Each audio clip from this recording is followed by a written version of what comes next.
thought I'd do a quick initial impressions review of my Kawasaki KLX300. It's a 2023. It's brand new. I've been breaking it in. I think I'm at about 170 kilometers now. It seems like a great motorcycle, honestly. I'm coming off of, so I've had a few motorcycles. I've had a TW200, a DR650, a DR350, and a CB500X.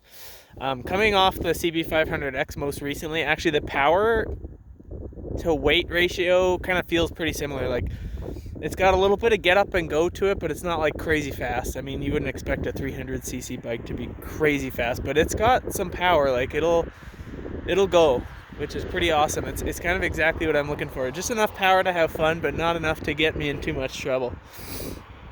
So it's a lot of fun on the road. There's not a whole lot of vibration until you get about maybe 105, 110 kilometers an hour, and then you can start feeling the vibration in your testicles. Comes through the seat pretty good. But anything below that, you don't feel it at all, which is fantastic. It is a lot of fun to ride in kind of some sweeping corners. I'm kind of on a road here where there's kind of a whole bunch of kind of nice fun corners, and it's a blasty blast. I'm noticing it's starting to open up power wise. Like the first 100 and maybe 30 kilometers of riding, like I was babying it as well, but it wasn't really showing a whole lot of power. And I didn't realize it at the time, but it definitely was tighter than it is now. Now it feels a little bit looser and happier. And it's got a little bit more get up and go to it now, which is fantastic. Yeah, I'm really loving it so far. I would say my biggest complaint about this bike is the size of the fuel tank. The fuel tank's only 7 liters. And you get about, I'm going to guess you're going to get about 190 kilometers, which is like 100 miles or so on a tank, which is not good for a dual sport. You need about 250 or more kilometers of range on a dual sport. So I ordered the IMS tank. I have it at home, but I haven't gotten around to installing it yet. It's just going to take a little bit of time. What I have put on the bike so far, is new handlebars. I put on pro taper bars, just the 7/8. I never get the big fat bars because it's just, you got to get new clamps and everything's silly if you ask me. But and put some pillow top grips on, and then I have an adventure spec mini fairing. I ordered this from the States and it cost a ton. Once it got here, I think it was like $350 when it was all said and done with import fees and all that, which I didn't realize I was going to get charged. So I had high expectations. It's okay. I'm not very impressed by it. I had to remove the whole lower section here. Like, I had it on my DR350 to block the whole dash. Like, it blocks basically here. When you're riding, you can't see your dash at all. So I ended up cutting all of this part out, this little lower section out, so that I can actually see my dash. Now it's fine. Basically for me, it's more of just a windbreak than anything, and then I can I mounted my phone on the actual windscreen part of it, so it's a little higher up, and I can pay attention to the road with my peripheral vision if I'm checking like Google Maps or something like that. And then I'm probably going to drill some holes for some like charging ports and stuff up here, because I cut them all out down here. They were down here. But yeah, it does a good job of blocking the wind, and I'm about 5'10" or something like that, and it's perfect. This blocks all the air off my chest, and then it doesn't buffet my helmet. It's just below my helmet, like just below chin level, so it's perfect, absolutely perfect. Another thing I just want to brief on with this adventure spec mini fairing is I thought I was going to have metal handlebar clamps. The side parts here, I know the sun's kind of blocking, so you can't see anything that clearly. But these side parts are plastic, which I was kind of disappointed by. We'll see how they stand the test of time and rough use. I'm going to spray paint the windscreen part of it. I'm going to take it off and spray paint it black to match the rest of the bike at some point. But anyways, that's all or I guess there's one more mod I've done. I've put a ricochet skid plate on the bottom here, and that's going to protect the engine really nicely from gravel and crashes and all that fun stuff. One thing I have damaged, I dropped the bike today on some hard ice on the road, and it bent this little brake pedal part in a little bit, this guy here. But I mean, it still works just fine, so I'll probably just keep using it the way it is and then replace it eventually. But well, that's what happens. I'd rather it bend and break than it actually like break other parts on the bike. It's better that the levers break. I noticed I took one of these side panels off, and I can't remember why I did that. I was trying to get this, to take the seat strap off, that's what it was.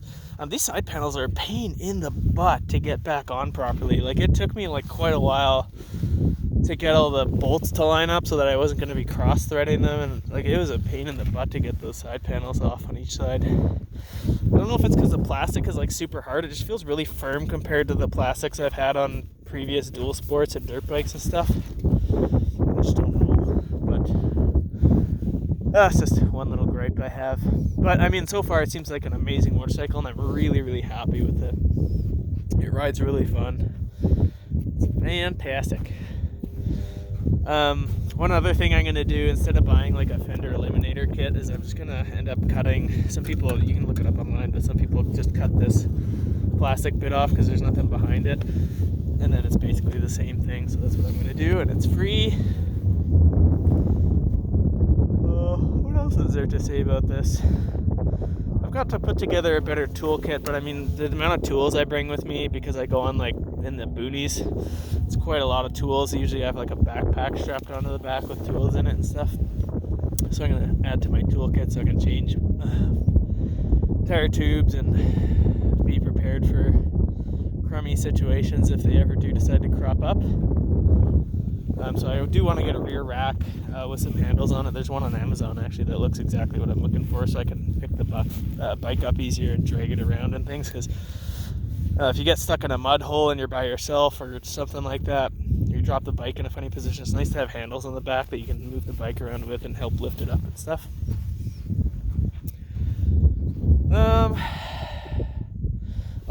One accessory I did have to get was this Kawasaki keychain, which I quite like.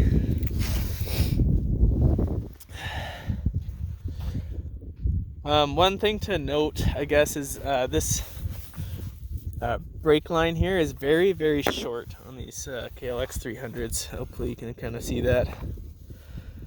So you got to be wary of how high you're going to put your handlebars. I got the Pro Taper CR mids, and that's, honestly, I think they're pretty similar to the stock handlebars. I don't know if you'd be able to put risers on this bike without replacing the brake line, but I don't feel like it needs risers. Like, it sits pretty high as is, and it's comfortable for me, whereas on other bikes I've owned, I've had to put risers on. So what else can I ramble about? No, I don't think there's much else to say. Like, it just seems like a great little dual sport, and I'm really happy with it. You know, I can only own one bike right now, and this is the bike I want to own, and I'm very happy with it so far. So I'm just trying to get this break-in period over with so that I can start really ripping around and having fun. What I'm basically doing now is sort of the Fort 9 type break-in, where, you know, I've taken it easy for the first 100 or so kilometers, and now I'm kind of taking it on some twisties and then just stopping like this and letting it cool down a bit, and then kind of doing it again and again. And then once I get past, you know, maybe 300 kilometers, I think I'll be pretty happy with how broken in it is, personally.